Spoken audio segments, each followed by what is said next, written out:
சென்னை அரக்கோணம் வழித்தடத்தில் ஆயில் ஏற்றிச் சென்ற சரக்கு ரயில் நேற்று காலை 5 மணியளவில் தீப்பற்றியது.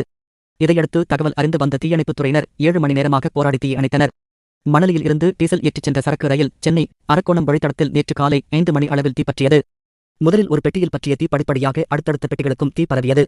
இந்த சரக்கு ரயில் தீ விபத்தால் அதன் சுற்றுவட்டார பகுதிகளில் கரும்புகை சூழ்ந்து அந்த பகுதி புகை மண்டலமாக காட்சியளித்தது. இந்த சம்பவம் ஏற்பட்டதும் சென்னை அரக்கோணம் வழித்தடத்தில் ரயில்கள் உடனடியாக நிறுத்தப்பட்டன. தொடர்ந்து விவரமறிந்து உடனடியாக அந்த பகுதிக்கு விரைந்த தீயணைப்பு வீரர்கள் தீ அணைக்கும் முயற்சியில் ஈடுபட்டனர்.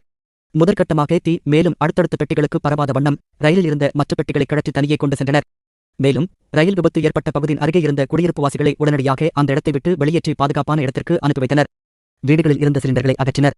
அதேபோல் வீடுகளுக்கு செல்லும் மின் இணைப்புகள் உடனடியாக துண்டிக்கப்பட்டன. தொடர்ந்து தீயணைப்பு வீரர்கள் தீ அணைக்கும் முயற்சியில் ஈடுபட்டனர். ரயில்கள் நிறுத்தப்பட்டதைத் தொடர்ந்து பயணிகளின் வசதிக்காக அவர்களுக்காக சிறப்பு பேருந்துகள் இயக்கப்பட்டன. அந்த பகுதியைச் சேர்ந்த பொதுமக்கள் ரயில்வே மேம்பாலத்தின் மீது ஏறி ரயில் பற்றி எரிவதை பார்த்தனர். காவல்துறையினர் அசம்பாவிதங்கள் ஏற்படாதவாறு பொதுமக்களை ரயிலின் அருகே வரவிடாமல் அங்கிருந்து கலைந்து செல்லச் செய்தனர்.